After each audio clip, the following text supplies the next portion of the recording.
वजन कमी करायचं म्हणून मी बाहेरचं काही खात नाही, भात खात नाही, दिवसातनं 2दाच जेवते, नाश्ता करत नाही, संध्याकाळचा नाश्ता करत नाही, एवढं कमी खाते तरीही वजन कमी होत नाही, असा काहीसा तक्रारीचा सूर माझ्या नवीन आलेल्या क्लायंट्सचा असतो. आपलं वजन वाढलं आहे याची जाणीव होताच आपण बरेचसे प्रयत्न करत असतो. त्यातला सर्वात पहिला प्रयत्न हा असतो की जेवण कमी करणं.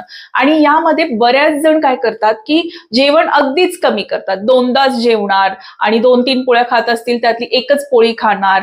जर त्यांचं जेवणाचं ताट पाहिलं तर त्याच्यामध्ये फक्त एखादी पोळी आणि थोडीशी भाजीच असते. मग असं एवढं कमी खाऊन सुद्धा वजन का कमी होत नाही असा प्रश्न त्यांना पडलेला असतो.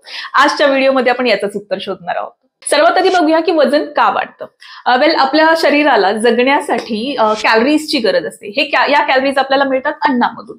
आता जेवढ्या कॅलरीज आपल्या शरीरासाठी गरजेच्या आहेत त्यापेक्षा जास्त कॅलरीज जर आपण सतत खात गेलो तर आपलं वजन वाढतं. सो आता हे वाढलेलं वजन कमी करण्यासाठी काय आपल्याला याच्या उलट करावं लागेल. म्हणजेच काय, आपल्या शरीराला जेवढ्या कॅलरीजची गरज आहे त्यापेक्षा थोड्या कमी कॅलरीज खाणं. आता वजन कमी होत नाहीये याचा अर्थ काय की शरीरामध्ये कॅलरीज या जास्त प्रमाणात जात आहेत, जरी तुम्ही फक्त 2दा जेवत असाल तरीही. आता हे होतं कसं? वेल, ह्याचं रिझन आहे हिडन कॅलरीज.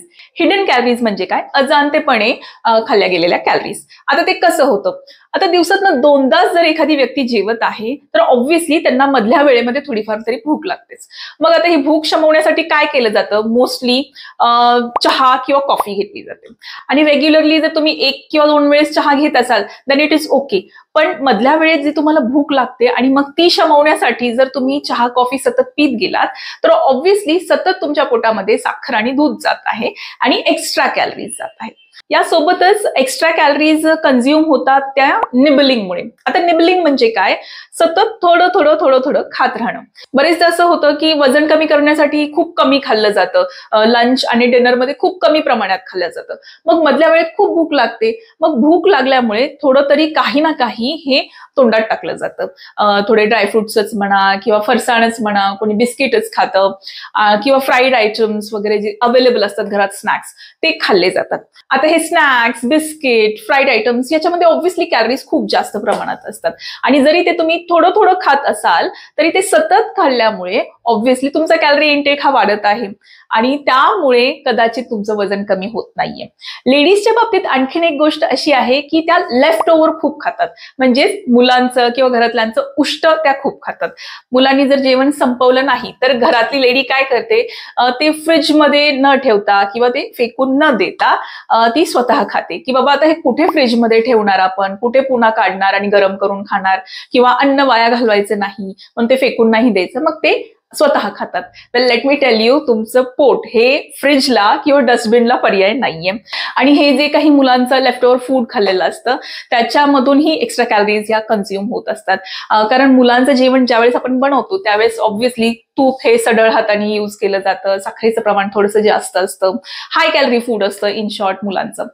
सो यामुळेही कॅलरीज आपल्या पोटात जात असतात. सो एखादी व्यक्ती कमी जरी जेवत असली, जेवणाचं प्रमाण जरी कमी असलं तरी शरीरामध्ये जाणाऱ्या ज्या कॅलरीज आहेत त्या तेवढ्याच आहेत किंवा जास्त आहेत आणि त्यामुळेही वजन कमी होत नाही.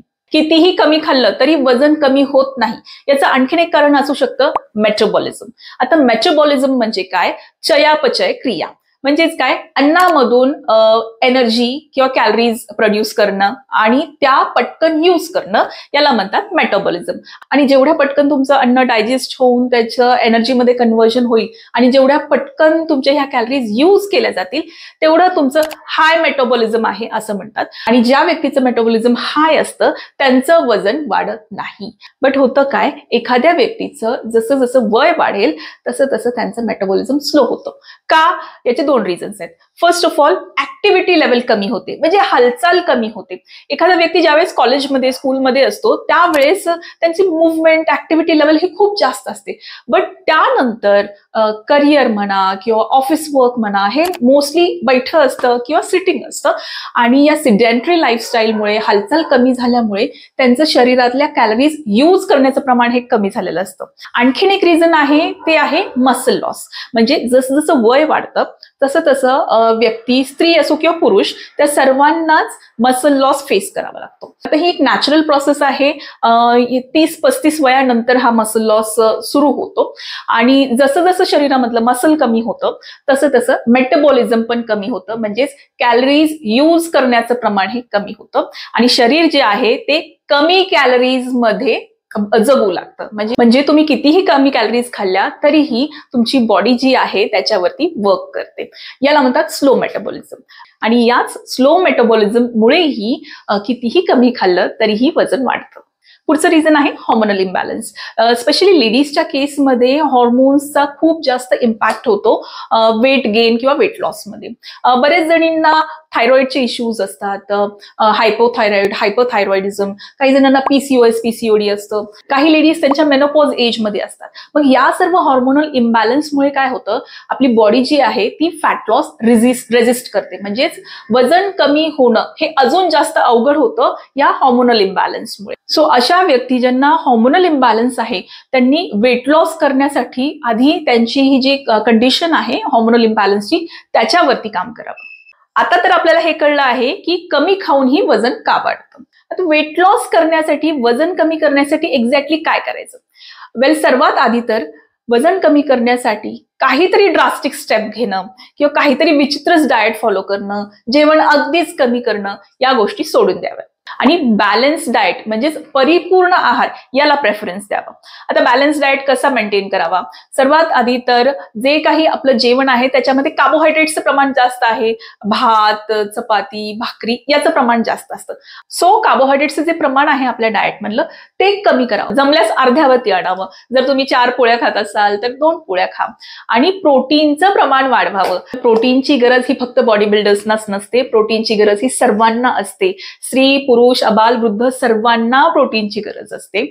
आणि वेट लॉस मध्ये तर प्रोटीन कन्झम्पशन हे जास्त बेनिफिशियल असतं, कारण जेव्हा तुम्ही प्रोटीन रिच फूड खाता किंवा प्रोटीन युक्त आहार घेता त्यावेळेस तुमचं पोट जे आहे ते जास्त वेळ भरलेलं राहतं, तुम्ही सेशिएटेड राहता आणि भूक लवकर लागत नाही.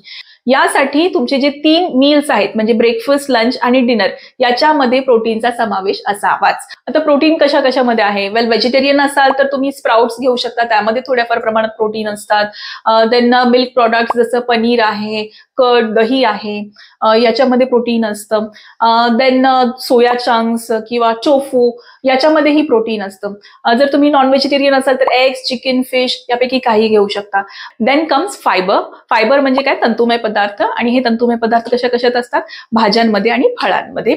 आणि येस, डाळीमध्ये, स्प्राउट्समध्ये, लेग्युम्स ज्याला आपण म्हणतो कडधान्य, त्याच्यामध्येही हे फायबर असतं. सो भाज्या, जे 2 आपले मेजर मील्स आहेत, दुपारचं जेवण आणि रात्रीचं जेवण, याच्यामध्ये भाज्या असायलाच हवेत. सॅलड्स तुम्ही घेऊ शकता आणि फ्रुट्सचा खूप यूज होतो जर तुम्ही वेट लॉस करत असाल तर. आता फ्रुट्स जर तुम्ही दिवसाला 1 किंवा 2 फळं खात असाल याच्याने काय होतं, जसं मी आधी म्हटलं, फायबर तर मिळतंच, मायक्रोन्यूट्रिएंट्स म्हणजे विटॅमिन्स वगैरे तर मिळतातच. सोबतच तुमची स्वीट खाण्याची जी क्रेविंग आहे म्हणजेच गोड खाण्याची जी इच्छा आहे ती कमी होते. आता बॅलन्स डाएट सोबतच आपल्याला मेटाबॉलिझम पण इम्प्रूव्ह करायचं आहे. तर मेटाबॉलिझम कसं इम्प्रूव्ह होणार? फर्स्ट ऑफ ऑल एक्सरसाइज करणं. एक्सरसाइजमुळे कॅलरीज तर बर्न होतातच, बट जो काही मसल लॉस 31-35 वयानंतर होतो तो कमी होतो. आणि यासाठी जर तुम्ही स्ट्रेंथ ट्रेनिंग म्हणजे जर जिम वर्कआउट करत असाल तर ते जास्त बेनिफिशियल राहील. आणि दिवसभरामध्ये जी तुमची ऍक्टिव्हिटी लेवल आहे किंवा जी हालचाल आहे ती वाढवा.